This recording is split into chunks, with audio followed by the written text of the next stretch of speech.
Ladies and gentlemen, welcome back to the channel and welcome back to Modern Warfare 3. Today we have some news and some drama surrounding Call of Duty, as well as Microsoft, who has been in the news a lot lately for shutting down tons of studios and laying off a bunch of employees. Well, today it's come out via The Verge, I'll put a link to their article down there in the description, that Microsoft is having internal debates about whether or not they should put Call of Duty onto the Game Pass. We've heard a lot of things about that in the past. Everyone seems to agree it would be fantastic for the COD franchise. It would revive older Call of Duty titles and get even more people onto the current Call of Duty titles, because Warzone's one thing, lots of people play that just because it's free, and if Call of Duty, the actual multiplayer, zombies, all of that, if that were on Game Pass, which tons of people already have, then even more potential players could end up flooding onto the Call of Duty servers. Overall, it seems pretty good, but it appears that Microsoft is debating because they're worried about the money that they would lose, and let's just go ahead and check out what it says in the article right here. Microsoft has also had internal debates about whether to put new releases of Call of Duty into Game Pass. I understand that this is a debate that's been ongoing internally for quite some time,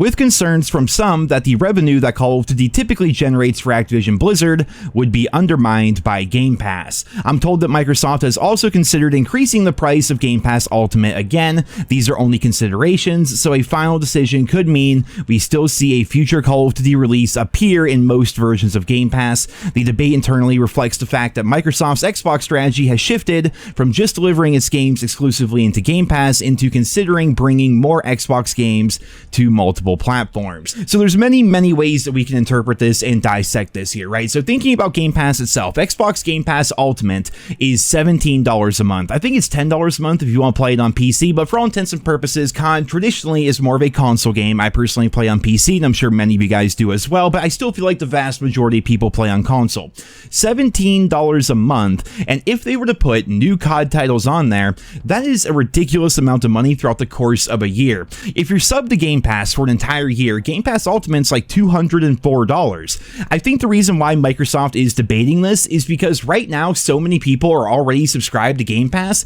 and on top of that they get an extra $70 a year from anyone who wants to purchase Call of Duty. If they add new COD games to Game Pass, they're losing that $70 from people who are already subscribed to Xbox Game Pass. This of course could be evened out by the number of people who would potentially join Game Pass for the very first time just because of COD. So instead of Microsoft making $70 from those players, instead they could potentially make $204 from them and nearly triple their money. Then of course you have many other factors out there, which is why I'm sure all these debates are happening. Some other factors would include people who essentially just rent Call of Duty, right? So a lot of people, myself included, when a game I want to try out releases and it's on Game Pass, I'll probably just subscribe to Game Pass for a month, maybe two, so I can go through, play the game, and beat the game, and then unsubscribe from Game Pass again until something new comes out that I want. I recently did that for Starfield, and I thoroughly regret that because Starfield was just not a fun game, and I'm actually a pretty big fan of Bethesda overall. So hypothetically, if there are those people out there who essentially just rent Call of Duty by getting Game Pass for a month or two,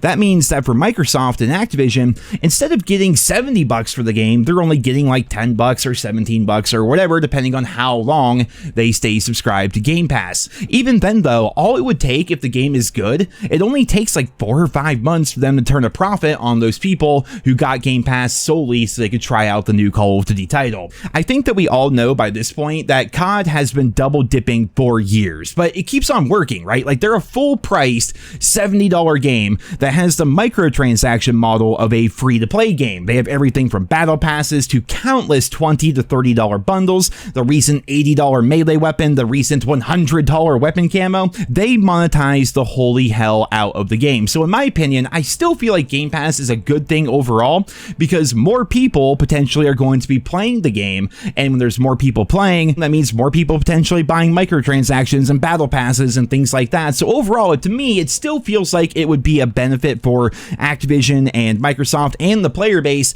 but we'll have to wait and see if it ends up actually happening. I think at the very least, however, older COD titles need to be on Game Pass. I've talked about this so many times in the past, but it would be such a boon for those old games to have people all just have them digitally for free via Game Pass. Like, oh, World at War. I remember playing World at War. I'm going to download that since I now own it and I don't have my old disc anymore. Then they hop on and they play. I think it would revive the player base on a lot of those older COD titles and make it so we could finally play things besides Team Deathmatch. That would be pretty fantastic. And also on top of that, more recent games, right? Like the moment that Black Ops 6 or whatever the hell we're calling it now releases, I feel like Modern Warfare 3, right away, throw it on Game Pass. Are they really making that much money on residual sales of Modern Warfare 2 from last year or Cold War from a couple of years ago? Is anybody in the year 2024 purchasing Vanguard, for crying out loud, or anything from Vanguard even?